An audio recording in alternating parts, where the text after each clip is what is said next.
All right. Well, thank you, Matthew, and thank you, everyone. It's really an honor to be sharing this talk with you. I'm grateful to Matthew because just through friendly conversation, I was telling him about this trip. But in the back of my head, I was like, this was a very life-defining moment for me.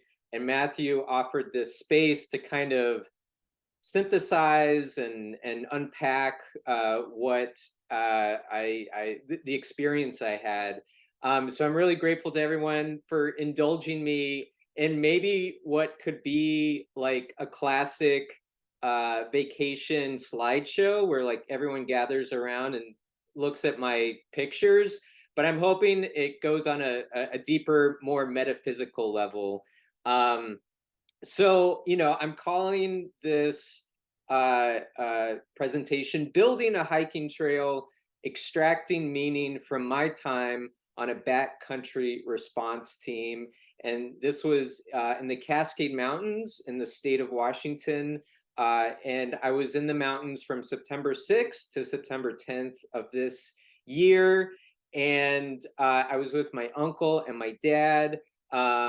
And a big group of volunteers. So to kind of extract the meaning from my trip, I'm going to my go-to, the hero's journey. Admittedly, I'm an adjunct professor at the University of Cincinnati, and I teach film structure. And one film structure I teach is the hero's journey. Now, I know there are a lot of there are different interpretations of the hero's journey. There are a lot of different expressions of the hero's journey. So I hope you'll forgive me if I don't quite jive with maybe your perception of the hero's journey. But hopefully, again, you'll indulge me in how I'm constructing this. Also, I'm not going to go through every like story beat of the hero's journey, but hopefully I'll be able to condense this in a 20 to 30-minute talk.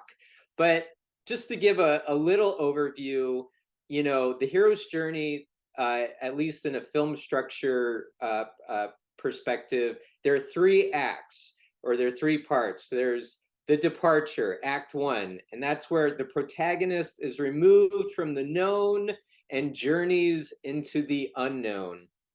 And then part two, Act Two, initiation. By stepping into the unknown, the protagonist's world is now changed forever. A mental journey and physical journey happen at the same time, resulting in a new sense of purpose and self. And then Act Three, return. Through an ultimate sacrifice of self, the protagonist enters into an enlightened state. So I'm going to go through this spectrum here. And I should say that I'm sure we're all familiar, but this comes from the famous mythologist Joseph Campbell and his kind of synthesis of the monomyth in his famous book, The Hero with a Thousand Faces. And I put this graphic up here because there's a hiker. So we're going to be talking about hiking. The protagonist, the hero, he's hiking with his little backpack on. But I also like just the articulation of going from the known to the unknown and then returning with your gifts and your wisdom. So with that, I'm just going to get a little more detailed. I'm not going to describe each of these, but this is kind of when I went to grad school and I got my MFA in screenwriting. This was the hero's journey that was presented to me. Again, I know there are tons of different variations, but just to get us all on the same page, in that Act One and departure, these are the story beats. There's the home culture, which I think people also known as the ordinary world. There's the call to adventure. There's the refusal of the call. There's the supernatural aid. There's crossing the first threshold, and that thrusts you into the unknown world. Or Act Two is the initiation. And there the protagonist, the hero, experiences a road of trials, meeting a soulmate, overcoming temptation, viewing the whole picture. There's the ultimate goal. And then there's the return to return to the known world, return to home. But the hero has been transformed and is tested with their new knowledge and wisdom and gifts. So in Act 3, there's refusing to return, there's the chase, there's the rescue, there's crossing the return threshold, there's the master of two worlds, and then finally there's freedom. So again, I'm going to be choosing a few of these, but we'll try to condense some of the concepts as well.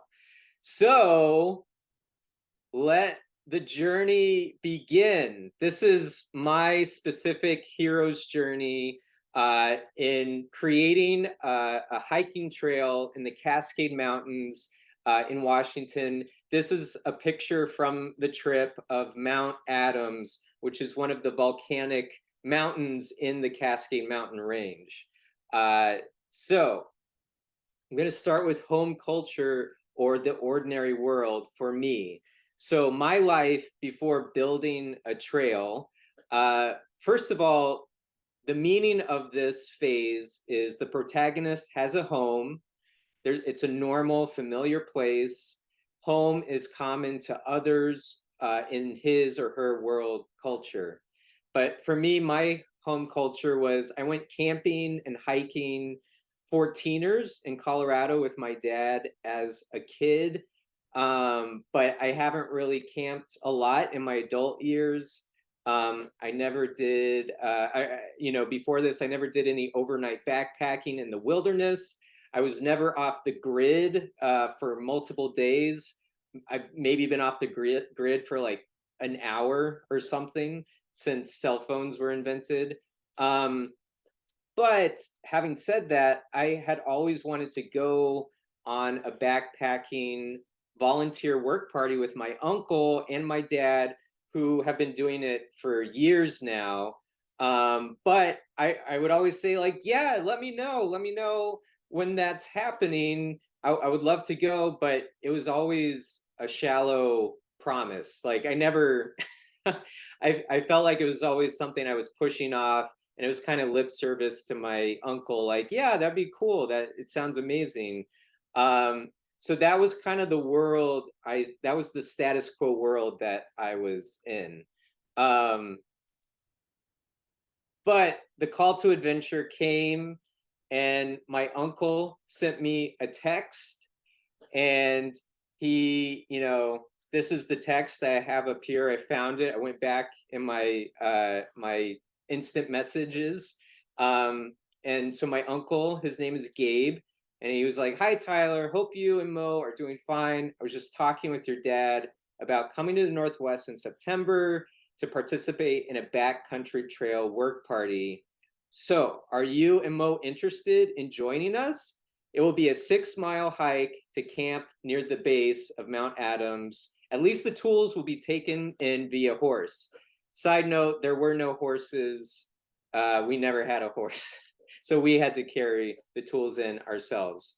And he says, not a terribly difficult hike to camp. It was difficult, side note, but it was also great. So yeah, this call to adventure, in the hero's journey, I'm sure we're all familiar, but there's some type of normal occurrence that motivates the protagonist to acknowledge an unknown aspect of their world, a feeling of restlessness with the constraints of their life, and a desire to find a new world that they didn't know existed. So this call to adventure from this text from my uncle definitely checked off all of these things. And so I wanted to kind of acknowledge that this was the moment where the journey kind of started for me. Mo, my wife, and I had to be ready to register right when the registration opened up. We got our 2 spots. Mo was going to come as well, and we were going to have this new adventure. And so I just want to call out the group that my uncle is a crew leader for is the Washington Trails Association. And that's a volunteer organization, decades old, that's been maintaining and creating hiking trails in the state of Washington. But on a deeper level, I remember my uncle starting to get involved with this organization years and years ago, and my grandma. I remember my grandma, who's passed since, but she said that it was my uncle's saving grace, that finding this outlet saved him, and so there was that kind of deeper meaning for me and intrigue as well, and something that was in the back of my mind when I was reconnecting with my uncle. All right, so refusal of the call. So basically, this is where there's questioning of going on the adventure. And for me, the refusal was a bunch of things. Mainly, my wife got pregnant, and so she wasn't able to go on this adventure. And there was a debate whether or not I should go too, because I was going to be totally off the grid. The only way that she could communicate with me was through a satellite radio, and it was only going to be for emergencies. And so that was a real concern of ours. If something were to happen, frankly, we had some hardship with pregnancy, so there was an added sensitivity to this time. And so yeah, this was part of my refusal. Also, I had no training, and even though I said I was going to train, I would never really train to go on this hiking trip. So there was this fear of, was I going to pass out? Altitude sickness. I also have a history with asthma. Was I going to have an asthma attack? Also, it had been a while since I had seen these family members. They're lovely people. They're super supportive. I think we'll always have a connection, but there was a part of me that just felt a little maybe nervous about staying at their home, being around people I hadn't really hung out with in a while. And then ultimately, physically, what I thought was going to deter me from going was I had a sprained ankle just from sitting at my computer.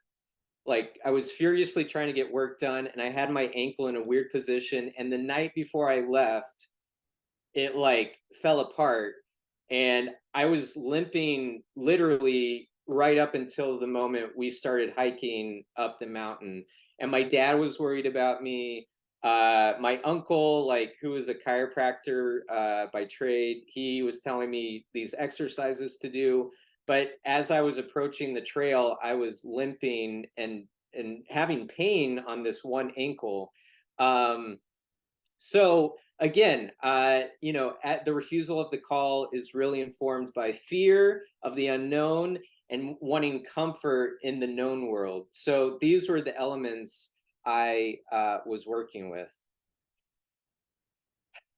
And just to call out some supernatural aids and mentors, REI is the holy land of all hiking, camping, products, whatever you need, supplies. And I spent about, 5 hours at an REI trying to get my list of things. And my uncle and my dad were a huge source of mentorship. My uncle Gabe allowed me to borrow equipment from him and his family. We had that satellite walkie-talkie, which was the solution for me staying in touch with Mo if I needed to be. And then also, I had a small little journal that I wanted to take on the trip to document my experience, which was kind of a new experiment for me as well. So this picture is from REI. It was on sale. It was around Labor Day. REI was a madhouse because everyone was there trying to get their discounted stuff. But for supernatural aid, the inexperienced hero is given some guidance in the form of something supernatural guiding, or a guardian character, or an instrumental item of some kind. And this assists the hero into the unknown. So again, I think this was like pretty straightforward. My uncle, my dad, REI, they were giving me the tools to be successful on this hike. So this is me crossing the first threshold. And, this is when the hero moves out of the comfort zone, enters a new world alone, and is confronted with an obstacle that must be overcome before they can fully enter the dangers of the unknown journey. So for me, in my mind, the hike from this parking lot to base camp was that threshold. That was like the obstacle that really thrust me into the unknown. But with a pregnant wife I couldn't talk to for multiple days, no to little training, and a sprained ankle, I really walked into the unknown. And the project was to create from scratch a new segment of hiking trail called the Foggy Flats hiking trail. And so with that, I was thrust into the unknown. And so I just kind of wanted to condense this all together, like my road of trials. These were the things that tested me. First of all, it was a 2.5-hour hike into camp. I had this 50-pound bag on my back. I had two green, what are called green grubbers. The horses that were promised to me in that text never showed up. And so the whole volunteer group had to carry the tools 2.5 hours into the wilderness. And I think we did it on it was about a 2,000-foot altitude incline. So we were going up pretty high. And also about 5 people dropped out of the volunteer group. So it was about 7 of us taking on this project with, carrying all the tools in.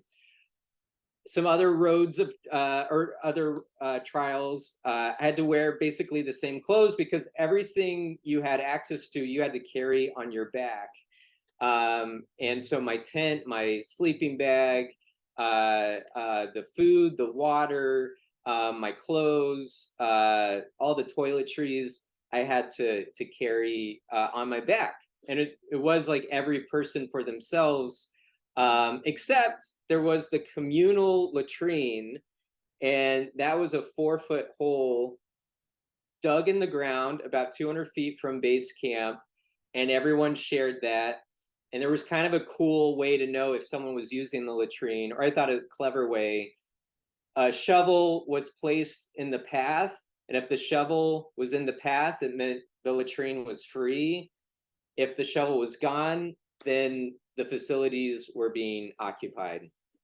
All our food prep was in hot water, or mountain camping food bags that we put hot water in. And everyone had their own little gas tank, or it's leaving me right now, but to boil water to put into the camping food bag. And we also pre-packaged, so I had my lunches were beef jerky and cheese and all that good stuff.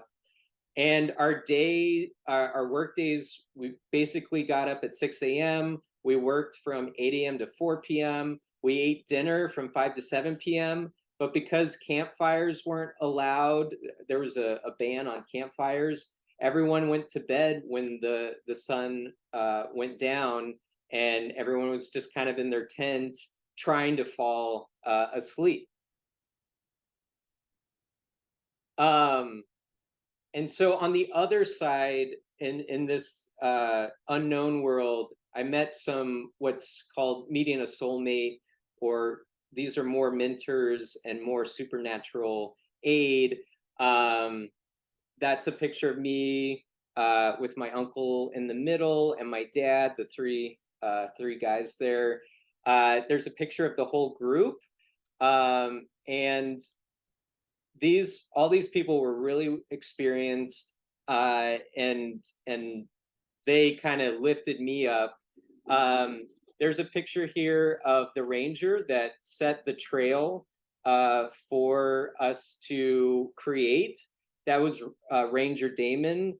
And at first he had a really rough exterior, he was pretty humorless, he was hard to talk to, but we started a conversation, and he opened up and he talked about how he majored in sculpture. And he said that he felt that building a trail was like sculpture for him. And so I found him to be actually really poetic and really a deep person. Um, and then these are the tools we used. These are the green grubbers. That's the tool I mainly used. And But you had other tools. You had these saws. You had clippers. You had what's called a McLeod. And then this is a picture of me with my uncle doing a hand saw and removing a log. So these were really my mentors and more supernatural aid, like literal tools that helped us get the job done. Um, and I think this is where it starts to get a little esoteric and a little more spiritual for me. This is, overcoming temptation, frozen by cold temperatures and self doubt.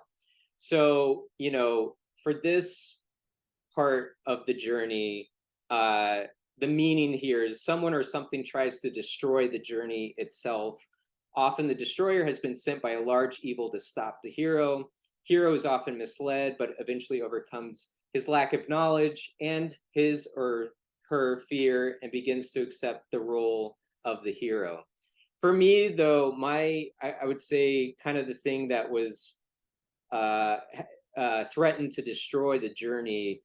First of all, there was this idea that bears and critters were always around, and if you had a scent in your tent, then they would come and infiltrate your tent. And bears weren't a major concern, but like rats and mice could come and just kind of nip at you while you're sleeping. So I didn't get much sleep. That was one reason, but another reason was the temperatures were colder than expected, and I didn't properly bring the right amount of layers. And so I was cocooning every night and just trying to hold in my body heat. And that proved to be not conducive for sleeping, if you can believe it or not. Um, and so being away from my wife was hard. I felt underprepared, but kind of what I wanted to get to was I just really was frustrated with my slowness. I was kind of the ignorant volunteer that needed taking care of. Everyone else was experienced. My dad, he was the one preparing all the meals for us. He was the one carrying some of my stuff. My uncle was the one teaching me everything. So I did have this frustration of self doubt and a feeling of incompetence, and kind of like, even though I'm about to be 40, still this dynamic of I was like the kid of the group. And even though the other more experienced people on the team were younger than me, I felt like kind of the kid that always needed help and was always kind of falling behind. So that was kind of this moment, you know, this moment of despair, not on a on a existential level, but just this was kind of eating at me a little bit. So I'm kind of jumping to now, like synthesizing. These are the lessons I was learning. These were the things that were the boons, I guess, the ultimate goal, the ultimate boon. And, obviously in the hero's journey, this is where the journey now becomes spiritual. I, hopefully become more self-assured. The hero receives a gift or an emotional reward. The hero can see the big picture now, not only as it relates to herself, himself, but also others involved in the journey. And the hero understands how the ultimate goal can be accomplished and knows what they need to do. So I wanted to just offer kind of these insights as I kind of unpack this journey.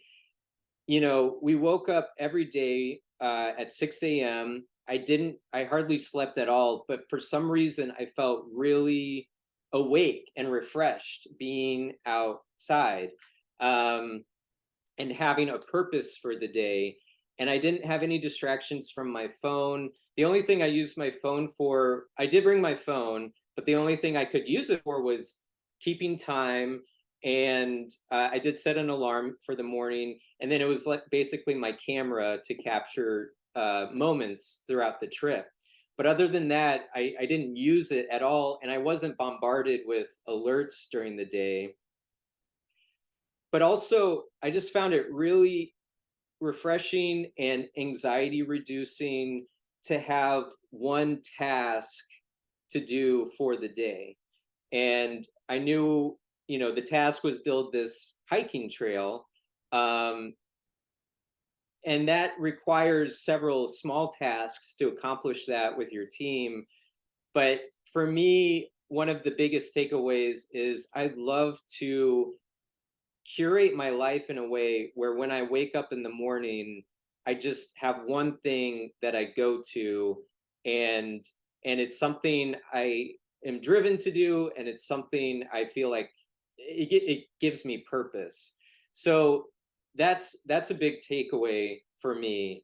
Also, yeah, having no phone or having no smartphone was a huge thing, and was a stark contrast between being in the known world and the unknown world. I truly felt like I was in another world where all I had to focus on was what was right in front of me, and I was present to the relationships with the other volunteers who were really lovely people. I was present to nature, and I was present to the job at hand, and I was present to my relationship with my dad and my uncle. Another thing was that sprained ankle I had, the pain disappeared about, I don't know, 30 to 60 minutes into my hike into base camp, and it never returned after that. And I thought, I had the impression that it could be hurt, or it could get worse because I was like putting so much weight on it, and I was relentlessly using my ankle. But it went away, the pain went away. And my uncle, I was sharing that with everyone, and my uncle said, humans are made for moving. Now, I know there's probably exceptions to that, but I don't know. For me, anecdotally, it was just an interesting and kind of profound feeling for that pain to go away by pushing through it and not succumbing and being defeated by that pain. Also, I think this, I'm sure we would all come to this conclusion, but actually being in nature without distraction, nature is a wonder. And one night, it's like 10:30 at night, I had to go pee. I went outside, and I looked up at the night sky, and there was no light pollution, there was nothing. And And it was just this awe and wonder immediately, but at the same time I felt terror as well. And I feel like I felt both the awe and wonder of nature, but the terror of nature, and that and you know, kind of this duality of the bears and the critters, and you know, being attacked or being nibbled at. There's this balance of both the inspiration and rejuvenation that comes from nature, but also this overwhelming terror of nature. um Another lesson that I got from Roger, or from Ranger Damon, was path building. It can be a work of art, that it can be sculpture. And to me, taking that metaphorically, symbolically, how can you make your path a work of art? And then also, Ranger Damon made me kind of understand that underneath a rough exterior, a poet might be lying there, or grace might be lying there, and not to, again, judge the exterior. Another thing I learned was shit doesn't smell bad if you drop it in an outdoor 4-foot hole and then you cover it with dirt. That was one thing I thought it was just gonna be really smelly every time you went to the latrine, but I didn't smell anything, and I found it to be a really lovely experience. And on a very small level, that unknown, and when it became known, was pleasantly satisfying. Also, my uncle really inspired me.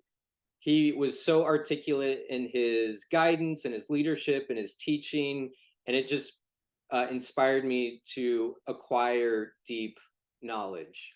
So these are some lessons I learned, but the final thing I wanted to share, and hopefully can lean into um, a little discussion and maybe an exercise for us after this talk, is this concept of the acronym is called OLIC, and this is what you use when you are trying to decide how to cut down a fallen tree or anything that's in the way of your path.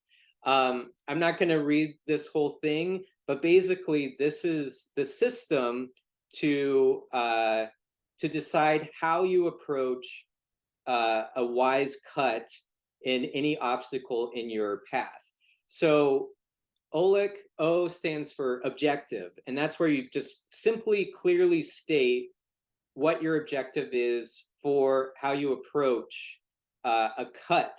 And so it can be as simple as saying, I want to safely cut an opening in this fallen trunk to open up the path. Um, and then you move on to H, which is hazards and obstacles. And I kind of see that as an external surveying of your surroundings. So, you know, if you're working on a giant trunk that's on the ground, you might want to, if the after you cut a trunk and it moves a certain way, you want to find where or you want to see where other hazards and obstacles could affect the cutting of that trunk. Is there anything overhead? Is there anything behind you? Is there anything under the trunk? So just really being mindful of what's around you. And then there's L, which is leans and binds. And I kind of, if we were to think of this esoterically or metaphorically, I kind of see that as internal hazards and obstacles. And leans and binds is when you're assessing a cut or a cut you're going to make, it's the pressures in the wood or in the trunk or in the log, whatever you're cutting. Where are the pressures, so that when you cut it, you'll understand how it's going to break and move, and so that also informs how you're going to cut in the most the smartest way. And then there's E, which is escape route, and that's kind of understanding if something goes wrong, where can you where can you find a safe spot to um, make sure you're not hurt, that you're out of the way. So before you make a cut, maybe find a place where it'll be the safest. Maybe it's behind another tree. Maybe it's uphill.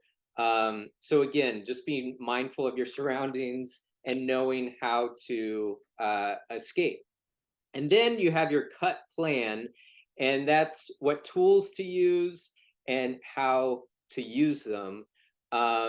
So you assess the size of the log, you assess everything, and you assess the leans and binds, and you kind of figure out which tool you want to use, and then how you're going to go about doing that.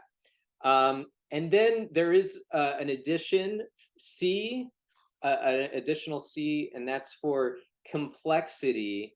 And that's kind of what level of mastery is required for the cut. So my uncle would say, like, how complex is this cut? And then so you choose, it's low complexity, it's medium complexity, it's high complexity. And so so you choose one of those levels of complexity, and then within that level, you choose the complexity within that level. So say it's low complexity, well, within low complexity, is it low, medium, or high complexity? So is it low complexity, low, medium complexity, low, high complexity? So, an exercise I would like to maybe, if we have time, present to the group is, I feel like this strategy for figuring out your cut strategy can also be applied to anything in life. So I would like to offer that if Matthew allows it later. But I'm almost done. But I do kind of want to acknowledge this, where I'm at with my hero's journey after this trip. I feel like I haven't completed my journey yet. Even though the trip is done, I don't feel like I don't think I've mastered two worlds yet. And so if you'll indulge me, I'm going to read these last elements of the return, part 3 of the hero's journey. And refusing to return, the hero who needs to go home with his new gift, powers, enlightenment often remains isolated, refusing to go home, often faces a death of sorts. Sometimes the hero prefers to stay and not return to a home that might not be accepting of the gift. Then there's the rescue. Hero is unable to save him or herself, themselves. Others help them return home, which may deflate the hero's ego. But since the hero now sees the entirety of their mission, the hero understands the importance of what has been accomplished. And then crossing the return threshold, the hero must face the evil or its leader, realizes home is no longer a place, but a state of being. Those in the hero's past may not accept the new ability, power, wisdom, and they may test it as a final trial to the hero. So I think for me, I come out of this experience with these boons, with these gifts, with this wisdom, but I feel like I haven't been able to actually execute this. And I am finding it hard to harmonize these ideas of simplicity, of a one task day, of no phone, and this one point, refusing to return. Sometimes the hero prefers to stay and not return to a home that might not be accepting of the gift. I do feel like it's hard to return to the modern world, or however you want to put it, and not and try to operate the same way I was operating in the wilderness. I kind of want to open this up for conversation in just a moment. So I'm struggling. I do feel like I'm stuck here, and I guess I'm wondering does freedom look like? Uh, you know, refusing to return and crossing the return threshold. Freedom in the hero's journey is mastering of two worlds. The hero has the ability, wisdom, without limitations to relax in whatever they now find.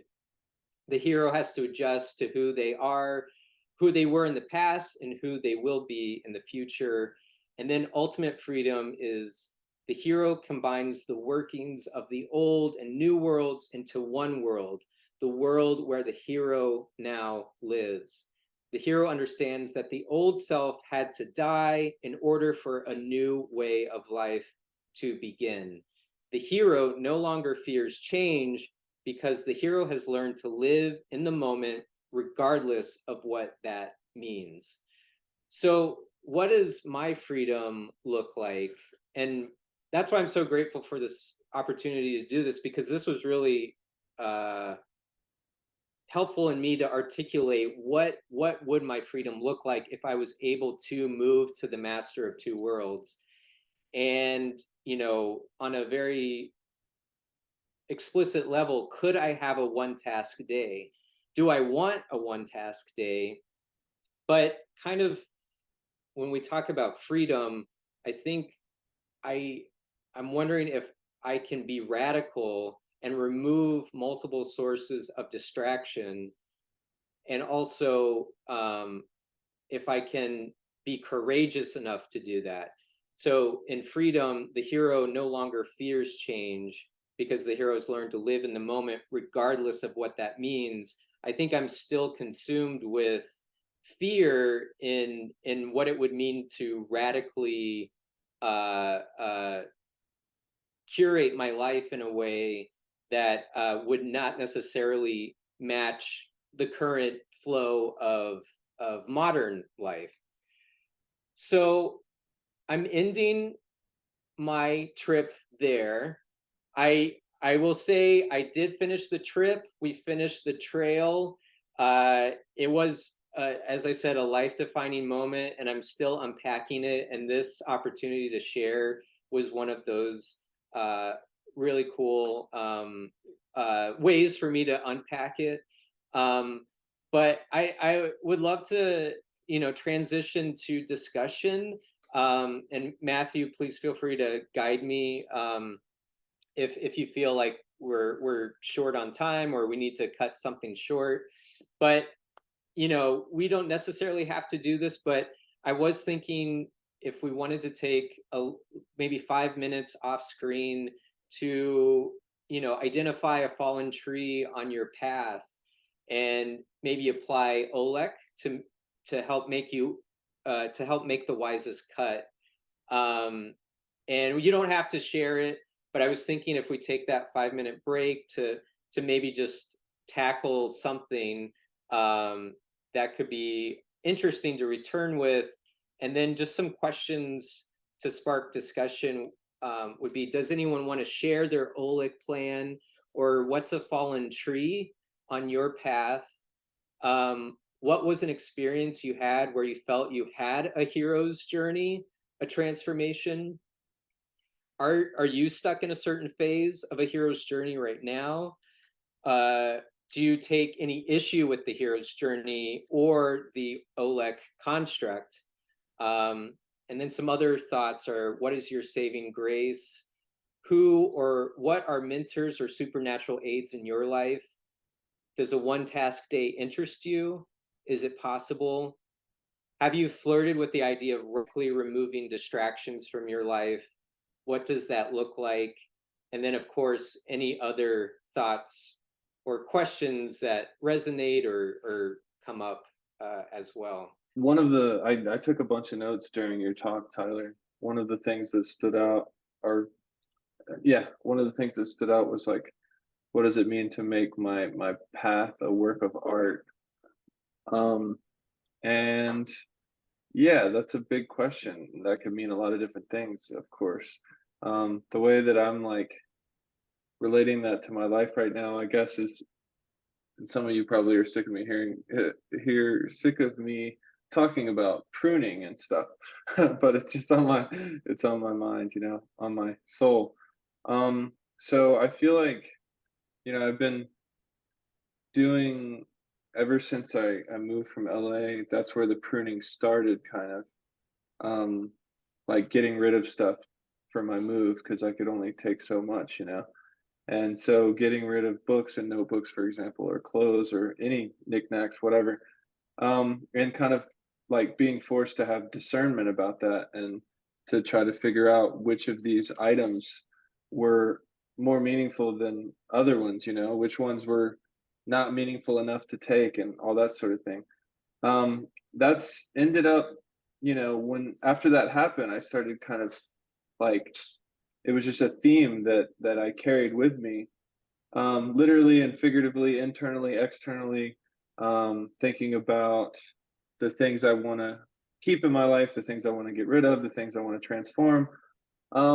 And so lately I've been doing it with music. I've gone through like the hundreds of playlists that I had on Spotify, and I have gotten rid of, or I've like listened to all the songs on my old playlist and taken the songs that still you know pass the test of time for me, and then deleted those playlists. So I've been pruning all my playlists and basically kind of carving out my musical library in a more mindful and intentional way. That's kind of what I've been doing with all these different spheres of my life.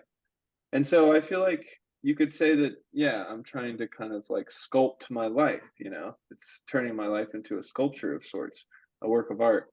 So that's one thing I can say about that.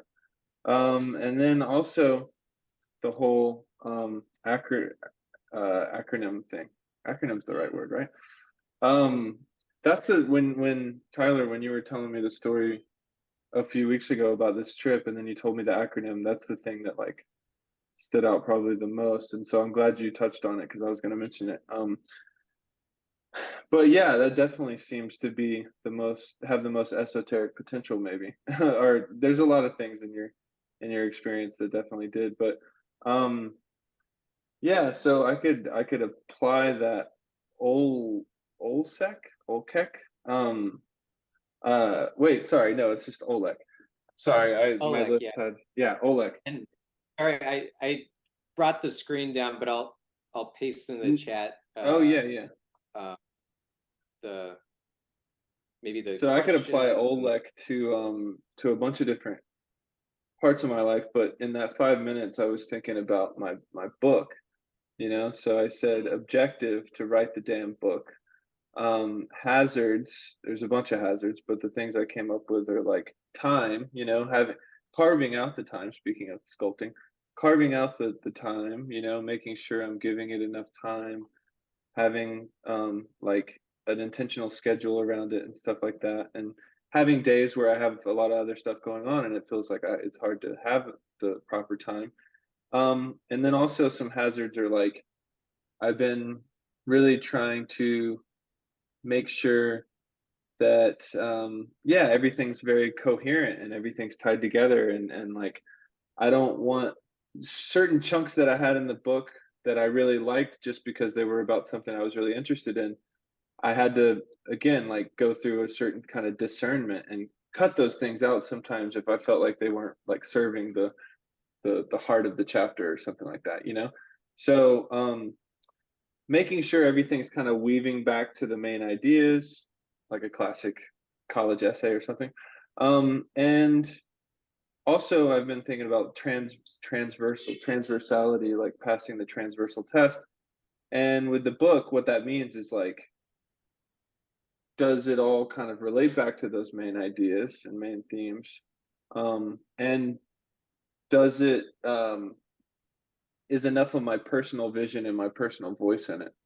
That's like part of the test that I've been thinking about, and leans and binds with that internally, kind of like working with my own insights and trusting them rather than feeling this urge to always rely on other people's ideas as like justification for my like the ideas that I'm trying to present or whatever. Escape route. I said I choose not to have an escape route since I'm determined to write the book. Um, cut plan. The cut plan is the transversal test. That's how I'm cutting it, you know, or that's part of it. Like the way that I'm cutting the book, trimming the book, pruning the book is if it kind of passes the test of is it coherent? Does it relate back to the main ideas? And does it have enough of my personal vision and personal voice? And yeah, that's basically it to that. That's awesome, Matthew. Yeah. Do you mind expounding on what the transversal test is? To be honest, I've never It's heard of it. well, yeah, no, sure. It's not like a. I don't think it's like an actual. I mean, it's something I've been thinking about. Transversality is a real word, but I think I'm using it in a way that's slightly different from its like technical definition.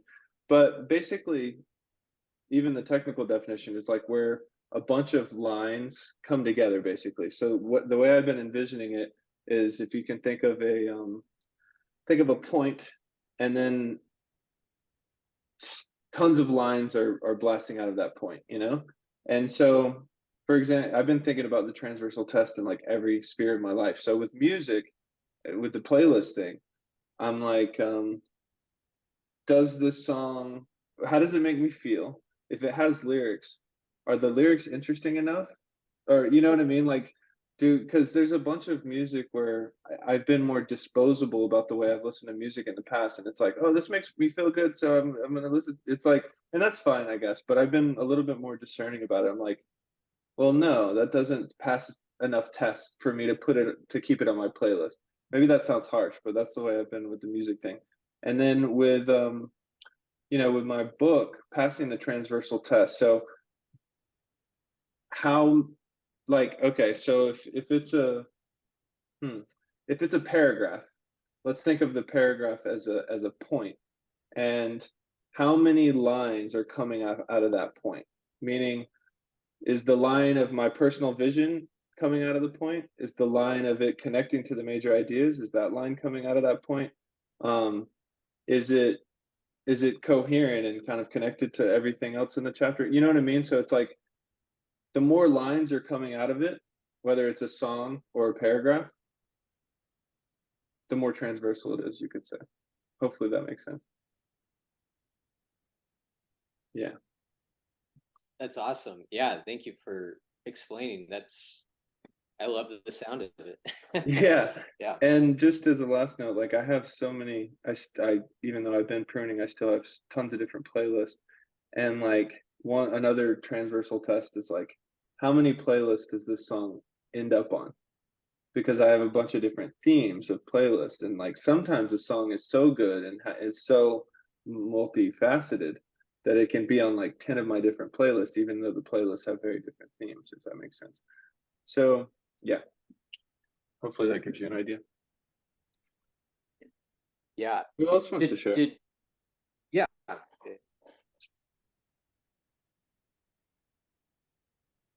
Yes, please, John. Yeah, I just have a couple things to say. I think this is sort of mentioned on the goal slash boon page. It's like you say, nature is a wonder, but also a little terrifying. And what really struck me is just how much risk you really actually took on. Um, like people die doing what you did, like even experienced hikers, which is interesting because like if you're just talking to someone, you might be like, oh, I went hiking last week or whatever, and like that's kind of the story, and they're like, oh, that's cool, but like by structuring it in this narrative and actually attaching it to a hero's journey, you kind of give back the like actual meaning of it, which is that it was like risky. You were taking an actual risk. You were doing a lot of things that were, in a way heroic. Um, but to really get it, they have to actually have this whole presentation, which, is sort of the bad thing, but like I think it would be worth it. And then I was gonna say it was interesting, the one task day thing, and thinking about that. For one of my classes, I had to do an 8-day like time logging exercise. And so it's like I had to note what I was doing in 15-minute increments, along with a bunch of different sort of characteristics. So like how was my energy level? Like how spacious did I feel? Like did I feel confined or did I feel open? Um, all these different factors, like how important or urgent it was. Um, and it was terrible having to track it. It sucked. It was really annoying. But once I actually and doing the calculations for all of the data, because then I had to do all this like figure out the percentages of each, but it ended up being really insightful in terms of just like, well, one, I'm someone who wastes a lot of time, I think, or it feels that I waste a lot of time. Like there was a lot of recreation time in my days, more than I want. And then like when I looked at like writing time, it was so low. I was like, oh God, I have to like do something about this. So actually, thinking about the OLEC, which I think was interesting, I have already for the class we had to make resolutions, and one of mine is to write every day. Um, it put aside at least 10 minutes. That's all, just 10 minutes a day for like my own writing, not homework, not anything else. Um, and so yeah, like the objective is to write for 10 minutes a day. And I think really like has it in obstacles, and it's like things can dominate and like external factors can really get you, and you just kind of, don't want to do it.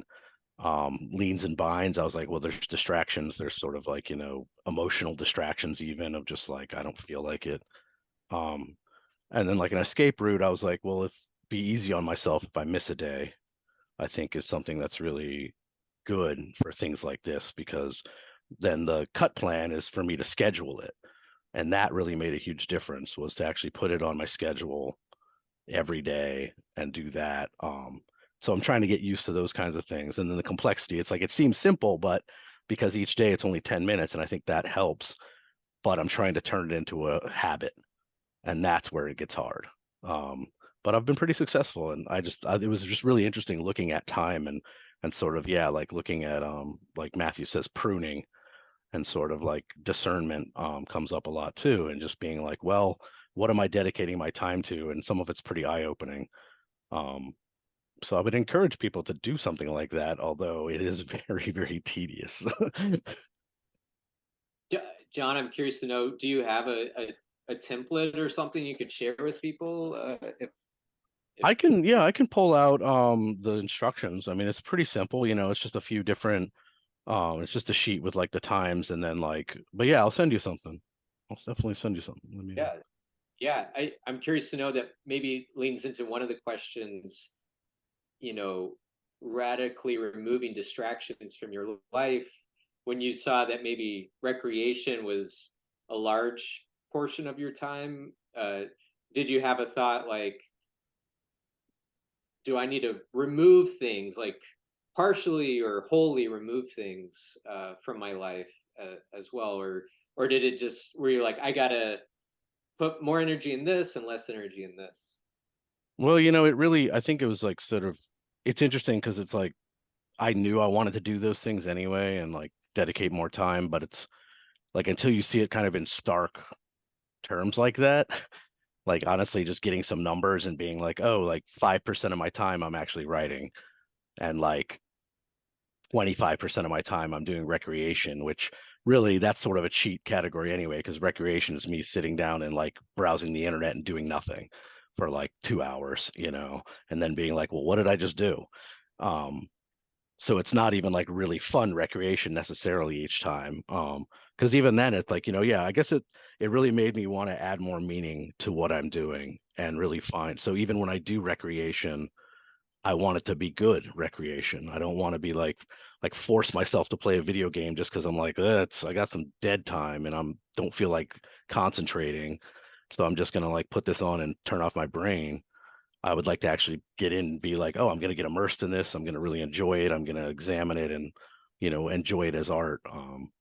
So yeah, I think that's really what it kind of helped me to try and shift my narrative and reframe it over into something. And also scheduling things I find for me works really well.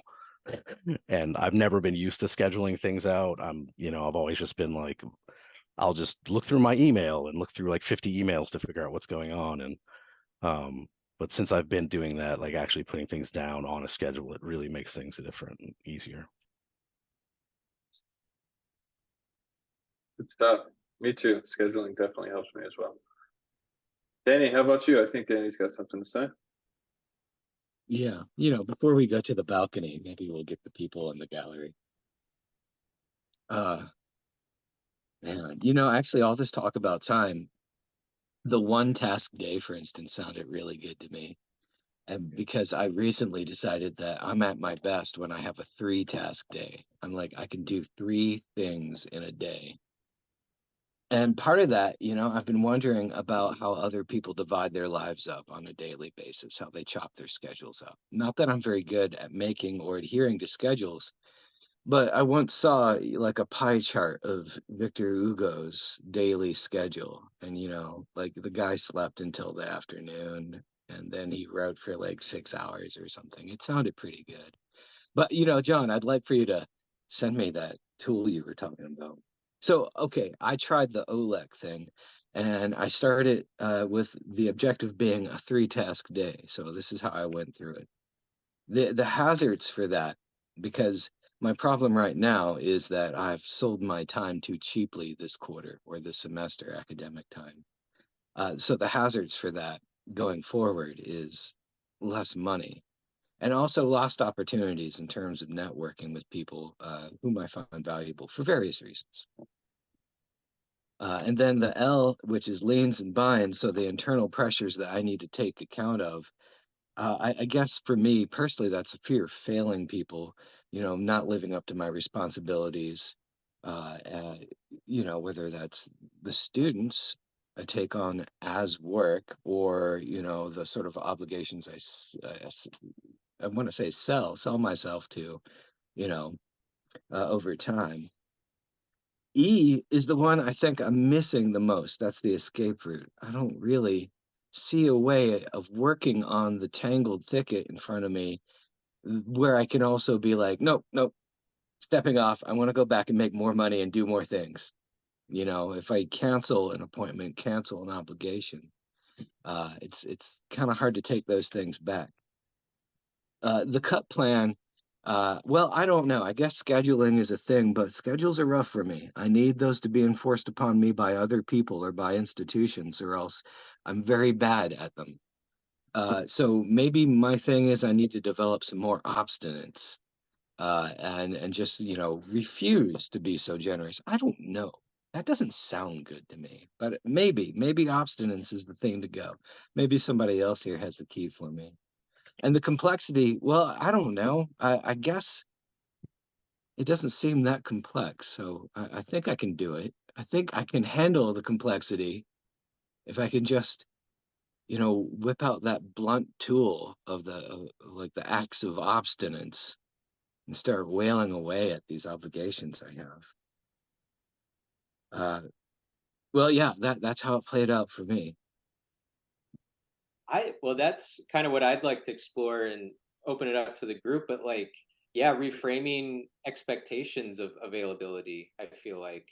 And so I don't know, I really appreciate that. And I just wanted to maybe quickly say when it comes to escape route, I'm finding kind of listening to John's escape route and maybe what you were pointing to, Danny, in my own OLEC, I feel like it was more escape route was like state of mind, or it was like be kind to yourself. For mine, it was be kind to yourself if you don't follow through.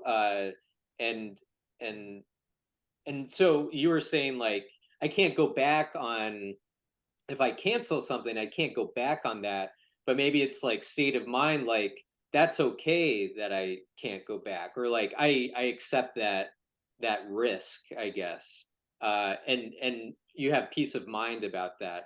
I don't know if that's I don't know if that is the way to go about it, but just for me, I find this is the first time I'm doing this exercise beyond cutting a real tree, and it's interesting to me what's popping up for escape route is more of a state of mind kind of mentality or state of mind, explicit state of mind. So um, How about the people on the balcony? You guys got anything? No one's in the balcony. Yeah, you guys are on the balcony. All right, I'll go. Can you guys hear me? Yeah. Okay. Tyler, you said you teach film structure, right? That's why we did the hero's journey. I have a question. As a film structure teacher, what do you call those movies where it's like a subgenre of drama where like you introduce a bunch of characters and then they all end up at the same event, like Nashville or Dazed and Confused? Is there like it's like the We Are All Connected subgenre or something? I don't know what to call. Is that? Do you know what I'm talking about? Yeah, I mean, my first go-to thought is an ensemble film. Uh, and ensembles could be multiple protagonists in the same narrative plot line, or it can be tandem narratives, and Right. then they intersect, or there's like a thematic holding of the tandem narratives. So Yeah. my That's what I was my thinking. first thought It was is like ensemble. ensemble. Okay. Um. Matthew, the playlist thing. That's great. I have like 300 playlists. That's not an exaggeration. And some of them are like double. Like I did like an early 2000s playlist, and I have like 3 of them, and they all have like 6 totally different songs in them. Yep, I'm with you. I need to do. I'm gonna do that also. And also I wanted to suggest. You said you were deleting songs off certain playlists. Can I suggest to you making a new playlist full of all the songs you deleted? It's a good idea. It's a good idea. Right. And then just see how that turns out. Okay. Oleg. So, as some of you know, I went to Europe this past summer and was working on like a book and movie and stuff. And I'm going again next summer to film a movie. So that's my tree. So the objective is make a movie. Yeah, I'm gonna go through this quick because I feel like I took up time. H, what's Hazard? hazard? Money. Where's the money gonna come from? We have some, but you know. Liens and fines. Just do the dang thing. I need to write more. I have to workshop with the actors a lot. My person that I'm collaborating with is doing a lot of the camera stuff, and then I'm sort of directing all the actors. So I gotta really. I loved the when they talked about the doing the mapping out your day by day and just seeing what you do every 15 minutes. I think I'm gonna try that on a day off, just to see also how productive I can be. Escape route. I didn't understand the escape route thing. But I currently work at the library and I need to find remote work so that I can go to Europe for an undetermined amount of time, which is like a month of workshopping, a month of filming, and like who knows how long to edit. Cut. Cut. Action. Oh my God. Sam walked away to go cough. But I don't have too much to say. I was thinking about the Oleg thing and have an aversion to it. I know, like, probably I was thinking about the hero's journey and how my problem with the hero's journey for myself is that whole like home return thing. I've always been kind of rootless and wandering. I don't really know what that would mean. So I've always been objective has always been kind of an issue for me, which kind of I don't really trust authority much. I don't really trust objectives, and I never really had anywhere to return to. I'm always just kind of like wandering along, and that wasn't really an option. Anyway, so like just the metaphoric tree in my path, I just kind of trust that it's supposed to be there, and if I feel the need to move it, that feels like my problem. And so, kind of playing this out in my head. Like sometimes you go to the woods, and I love when I get to go to the woods and you get to camp in the same spot for a week, because you can watch how like your perception of the area where you're camping starts to become like your living room. I love watching the outdoors become your living room. Like, oh yeah, the couch is over there. Oh yeah, that tree stump's over there. It's just like that's where that rock belongs. And Yeah. then maybe I'll start shaping the space, you know? But like cutting through a trunk that's in my way feels like it feels like violence. I try not to do that, which might not always be a good practical policy, but it is how I feel about it. I kind of like to immerse, get to know, and then maybe let things kind of shape what intuitively work, which is, to me, that feels less selfish, but it's no less selfish. It's just a little bit slower and less productive. Anyway, those are my thoughts. I love that.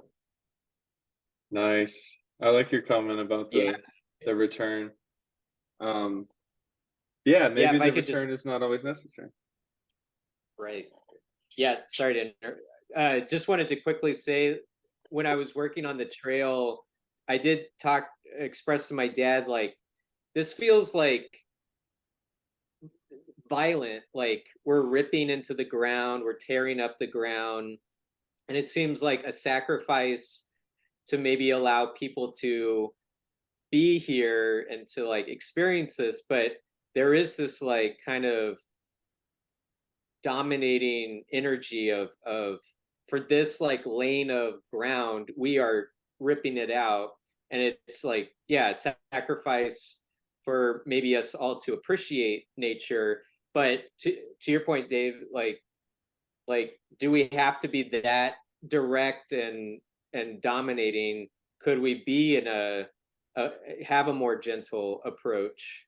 So anyway, I like your aversion. I'm really glad you articulated a pushback, because I think that's really valid. So thank I you. want to say, I don't think that I'm right, because I mean, what the hell is a tree doing when it puts down roots? It's just cutting through the ground. It's making it its own too. And so for us to step back and be like, oh no, I don't want to do that. That's really the shirking responsibility for being alive on the planet. So we're not right. It just doesn't feel good, is all I'm saying. Yeah. So if you're building a path, sometimes if you go off the path, you just gotta step over a tree trunk. Fill that up. Sometimes you gotta step over a tree trunk. Yep. Or trip over it and then continue. Sam, I think it's your turn. It's my turn. Let's see. I liked thinking about becoming like master of two worlds, I think it was. And it reminds me of Bowen's concept of family systems therapy. And he talks about how like a really important step is like after like processing all the bullshit with your family, like you go back and almost like prove that you've differentiated, that you don't fall into your old patterns. So it kind of reminded me of that, like re-entering, but like being changed, like differentiating. And what else? I totally wrote, I guess, yeah, I did it. I did the OLEC, but I actually don't feel like sharing it. But I will share my escape plan. My escape plan was just self-care, which I think someone said. And my self-care routine is pretty awesome, and I'm going to share it with you. I watch noir films for free, like really classic old ones on YouTube, and get takeout, or because I don't have any money anymore, I get Annie's microwave food. Yeah. And fucking two of them, because one's not enough, let's be real. And also I like to dye my hair myself, because it's also cheaper. And what else? Call nice people and have magnesium. Oh, and I also wanted to say that what was I trying to say? Something that I experienced recently that's interesting. I feel like this relates to the hero's journey, is like the people that I have like depended on my whole life, like I can't anymore. I like see that I can't. And so I've like created a new network of people that I can trust. I think, you know, I still, you know, I don't know. I don't know if I can, but whatever. I trust them. I'm trying to. But sometimes it's like scary to like realize that I'm in a completely different place and it feels weird. And so then I want to like revert to the like old networks, you know what I mean? And it's like a bewildering experience. And so I think I am kind of in this like two worlds thing, you know, like I'm still like, I'm very much in the new one with like new support system and like a new landscape, But then I'm like, but what about this shit? You know, and I just like test it out a little bit, like fuck stuff up a little bit, just to like see how that's still going. But every time I'm like building more of like a safety in the other lands. Anyways, and also I just wanted to say like, and there's a theory of change, like the stages of change. Virginia Satir, who I think I talked about one time before, and like it's basically the hero's journey, except that like you can cycle through all the steps like all the time. Like you can go back to like your earlier self and then skip ahead. So I think that's interesting to see it as continuous, like never completing. Not linear. As always, it's funny that everybody had a difficult time with the escape thing, and then that's the one thing that Sam shared. I like that. Well, this was great. Tyler, do you have any follow-up comments or curiosities or kind of wrap-ups? No, I admittedly I think I have this open-ended question of like how radical I can be in removing distraction from my life. Yeah, And, I am left being if we curious. have I'm more, curious about your own personal kind of like integration of this experience into your post experience life. So distraction and one task a day, those are related, I guess, but those are like the two yeah, difficulties you feel? yeah, that's kind of what I'm struggling with, and trying to be that master of two worlds and finding that sense of freedom. And I'm inspired by Danny, inspired by you, Matthew, the pruning, and I am trying to prune.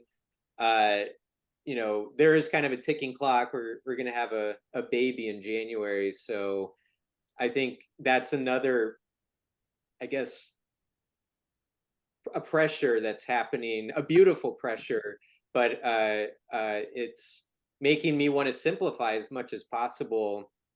And I've just heard from other people, like when you have children, like in a way it can focus you, and you because time is so precious, you know what to prioritize. So yeah, I'm interested to see what parenthood is going to do for my time management, I guess, to Mm-hmm. put it frankly.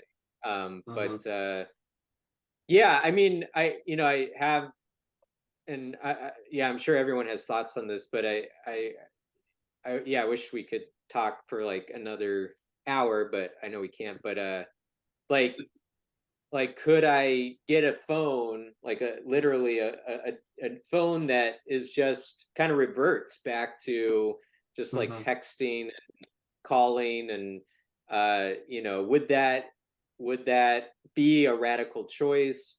But is that overcorrecting, and am I being naive to like the ways of the world right now? Danny mentioned networking, and another task I have in my life is acting. And I'll get audition notices, and you're supposed to be like ready to confirm an audition. And so yeah, I'm just wondering if I can move in the world, still be a part of the world, but also find ways to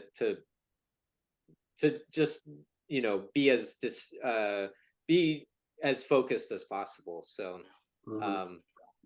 those are thoughts I'm struggling with, but maybe that's just the nature of life, and So always finding. is it the phone that distracts you the most, your phone?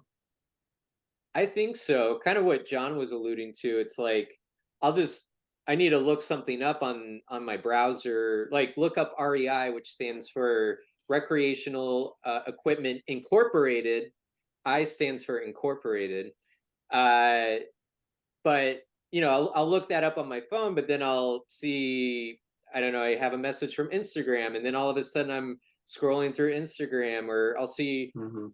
and like these are worthwhile things to read, but I'll see an article from New York Times, an article Mm-hmm. from the New Yorker, and I'll read it, and then like John was saying, like an hour later, like time has disappeared, and I'm like, what just happened? And Mm-hmm. I am, when I was in the wilderness and the phone couldn't receive any kind of communication, it was just I did notice a stark difference where like I felt more present in my life. Like it I don't know. So Yeah. uh yeah. So I of course I'd love to hear what people think, but I really loved what everyone shared already, and um hope hope to be a part of these conversations in the future. I have Nice. thoughts. Yeah. Can I share my thoughts? Yes, please. Please, please. Okay, well, first, I think that it's kind of like parenting yourself. And what they say about parenting is that like the same technique never works all the time. Like you have to constantly be on your toes and change. And that might apply to like your relationship to your phone. Like whatever works once might not work later. Another thing that you could do is like a behavioral thing, which is like force yourself to be on your phone for a certain amount of time at certain times. And that could like counteract it. Another thing is like to think about like what you like get and like value about your phone use, and then like just fucking do those things. Enjoy it. I don't know, just Like Danny, your point, like availability, like should there be a value system of like I love you all, but I'm not going to be available as much as I have been available. But yeah, that I think Yeah, I that's mean, it's another a element. type of it's like maintenance and hygiene, you know. I feel like obviously different kind of schedules work for different people. For me, it's been working to like once I wake up and eat breakfast, then I kind of do that sort of hygiene type of thing, like digital hygiene, checking emails, checking a message, um, checking if I have messages from students, that sort of thing. All the stuff that I kind of, it's more just somewhat tedious in a way. Not just, I mean, of course, if I get a message from a good friend and I want to respond to that, that's not tedious. But taking care of like messages and emails and stuff like that, that's what I do first thing, and then I knock that out. It seems similar even to what you're like reading in news articles. Like you could kind of check those things, read a couple articles and first thing maybe, and then you're done with that for the day and do all the other stuff, you know. That's an option. Especially if you're like, Yeah, okay, by 10 o'clock or something, like by 10 a.m. or whatever time, it's like I'm done with that leg of my day. And then even if you're still having some stuff hanging over, you're like, no, I'll put that off until this time tomorrow. Or, you know, this first little leg. So that's been helping me, I think. dude, that Matt, first of all, is like my idol for like, I feel like he's the first person who like took some of my shame away, or I don't know, just like his relationship, I feel like, to the digital stuff. It always seems so healthy to me. And I just want to say, like, I feel like there's a lot of shame that people have about their relationship to their phones or like other things. And like that's something worth thinking about too. Like, where does that even come from? It's gonna be different for everybody, or maybe we share some things because we're in the same society. But taking that out of it could like change the approach. That's true. Yeah. No, there's nothing Yeah. wrong with the digital sphere, but damn, it has a shadow side for sure. Yeah. No, yeah, and I think maybe that gets back to the theme of the escape route, where it seemed like a lot of the mindful approach was like be kind to yourself, self-care, maybe don't go to shame, maybe try to maybe give yourself a break. And yeah. Sam, I really like that kind of that state of mind of like same thing doesn't always work. And as a future parent, I appreciate that as well. And then one other thing that John Pisano said, like recreation isn't bad, but like intentional recreation. And I feel like in the theme of your cut plan, like for me, like pointing at like a book that if I feel the need to like enjoy my time, like that's my go-to thing. Just being like premeditate something that I should go to that isn't my phone, uh, and something that I do value. So, yeah, thanks, guys. This turned into self-help or group therapy for me. So Well, Tyler, thank you for the presentation. It was really cool. Lots of things to think about. I kind of like, I want to see more pictures of the trail. I want to ask you follow-up questions as as next time we have a video call, I have some more, but sounds like a really cool Yeah. experience. And the whole like beauty and terror thing of nature is something that I've experienced out there too, for sure. Well, thanks again, Tyler. Thanks everybody else for coming. As always, Tyler, I hope you can come to another event. And I love the regulars that keep showing up. Y'all are beautiful. Have a good evening. See you next time. Thanks, Bye, everyone. Bye, everybody. I don't Thank you, know. Matthew. Bye.